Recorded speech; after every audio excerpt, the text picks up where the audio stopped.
মুখ্যমন্ত্রীর ধর্নাস্থলে অদূরে ধুন্ধুমার।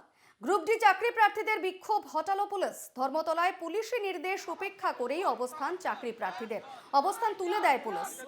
এই মুহূর্তের আরো একটি বড় খবরে আমরা চোখ রাখছি। মুখ্যমন্ত্রীর ধর্নাস্থলের অদূরে একেবারে গ্রুপ ডি চাকরি প্রার্থীদের বিক্ষোভ, এবং সেই বিক্ষোভ তুলে দেয় পুলিশ। আমাদের সঙ্গে সরাসরি রয়েছেন প্রতিনিধি পৃথা দাশগুপ্ত। পৃথা, কি ছবি রয়েছে এই মুহূর্তে? কারণ মুখ্যমন্ত্রীর ধর্নাস্থলে অদূরে বলা হচ্ছে যে একেবারে গ্রুপ ডি চাকরি প্রার্থীরা তারাও বিক্ষোভে বসেন, এবং সেই বিক্ষোভ পুলিশের নির্দেশ উপেক্ষা করে তারা বসেন, এবং সেই কারণে পুলিশ তাদের বিক্ষোভ হটিয়ে দেয়। কি ছবি রয়েছে এই মুহূর্তে?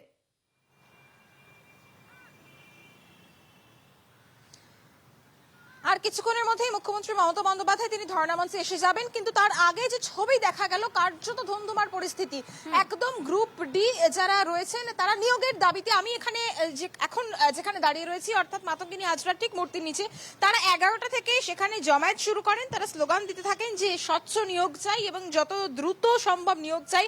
এখন এই জায়গাটা এই মুহূর্তে তুমি দেখছো ব্যারিকেড দিয়ে ঘিরে ফেলা হয়েছে, এবং যারা গ্রুপ ডির কর্মচারী তারা 10-12 জন পুলিশের সঙ্গে কথা বলতে থাকে। পুলিশ তাদেরকে গতকালই জানিয়ে দিয়েছিলেন যেহেতু মমতা বন্দ্যোপাধ্যায় তিনি আসবেন, 48 ঘন্টার ধর্ণা যে কর্মসূচি রয়েছে তারা যাতে উঠে যায়, কিন্তু তারপরেও তারা যেটা জানিয়েছিলেন যে তারা শান্তিপূর্ণ অবস্থান করবেন। অর্থাৎ তারা কেন অবস্থান করবেন? যাতে মুখ্যমন্ত্রী মমতা বন্দ্যোপাধ্যায়ের কানে পৌঁছয় যে তাদের দাবি কেউ, আমরা জানি যে ঠিক অদূরেই ডিএ যারা রয়েছেন চাকরি প্রার্থী তারা বসে রয়েছেন, আজকে গ্রুপ ডির কর্মচারী তারা বসে রয়েছেন। তাদের বক্তব্য যে যেহেতু অদূরেই মুখ্যমন্ত্রী মমতা বন্দ্যোপাধ্যায় কিছুক্ষণ পরে আসবেন, তাদের যে দাবি সেই দাবি যাতে তার কান পর্যন্ত পৌঁছয়, তাই জন্য তাদের শান্তিপূর্ণ অবস্থান। এবং তারপরে দেখা গেল যে বাদানুবাদ পুলিশের সঙ্গে, এবং পুলিশ একে একে প্রত্যেককে এই মুহূর্তে আটক করে লালবাজারে নিয়ে গেছে, এবং যাওয়ার সময় তারা স্লোগানিং করেছে। কার্যত ধুন্ধুমার পরিস্থিতি 11টা 15 থেকে শুরু হয়, এবং এই মুহূর্তে 12টা বাজে।